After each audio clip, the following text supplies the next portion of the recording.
to talk a little bit about labor control. We, of course, have talked about how a person goes about running their business, and labor in the restaurant business is a critical component. But when you break out the items of actually how to hit labor, there are key components that are going to determine, yes, you're going to hit it, or no, you're not.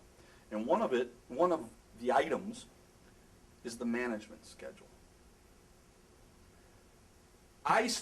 When I walk into a restaurant and I'm sitting here looking at the issues with their labor, I start by looking at the management schedule. It's interesting because a lot of restaurants don't put their managers on the schedule.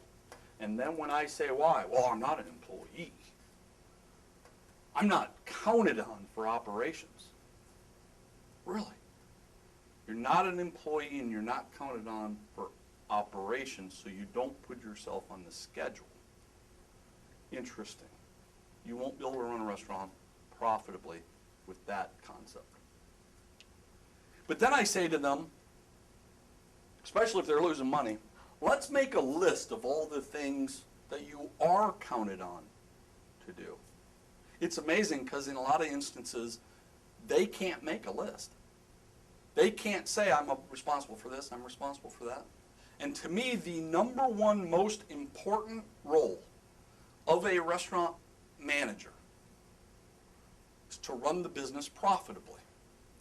And the most important task to make that happen is do the schedules. What? Do the schedules? I'm the manager. You expect me to do the schedules? Yes. I expect you to do the schedules for every employee. It should take you several hours every week. Think about this. This would be equivalent to a baseball team, and they have a manager that's in the dugout that doesn't fill out the lineup card. He says, I let the players determine where they're going to stand. Really? Oh, I let the third base coach. Really? So you think you're going to win many baseball games when somebody else is filling out your lineup card? You won't. You won't win baseball games if someone else is filling out your lineup card. You won't be able to operate restaurants at the highest peak of performance if you're the manager and you're not doing the schedule. If you're in a company set of corporate stores and you have district managers, if those district managers are not looking at every one of their restaurant schedules, following up on the managers to make sure that the schedules are done properly, that district will be leaving money on the table. There's no way around it. If you're in a national chain and you have regional managers, directors of operations, regional vice presidents, they should be doing the schedules of everybody below them. They should be following up at the unit level, follow up on the multi-unit level, follow up on the regional level. Schedules is the most important task of a restaurant manager. It is the only thing I can think of that actually impacts every part of the business. If I don't have enough people in position, I can't hit hospitality, quality, service, cleanliness, and accuracy.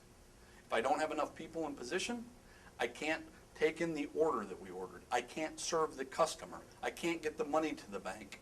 I can't train the employees. I can't clean the bathrooms. If I have too many people, I can't make money. It is the only task I know of that affects every part of the restaurant.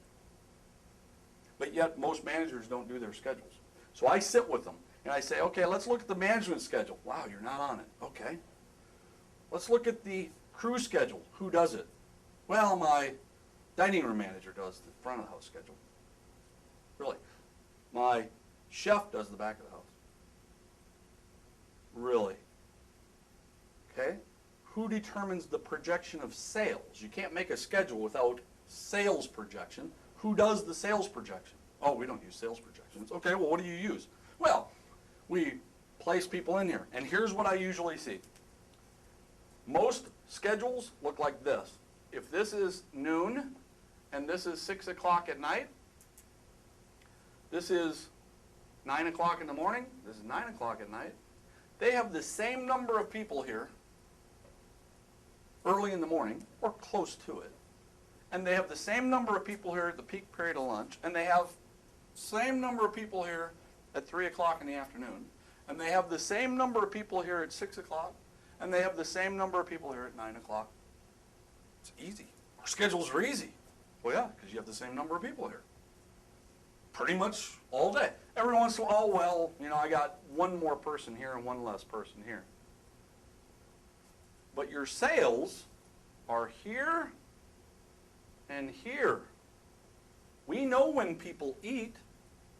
We know that people eat breakfast, lunch, and dinner.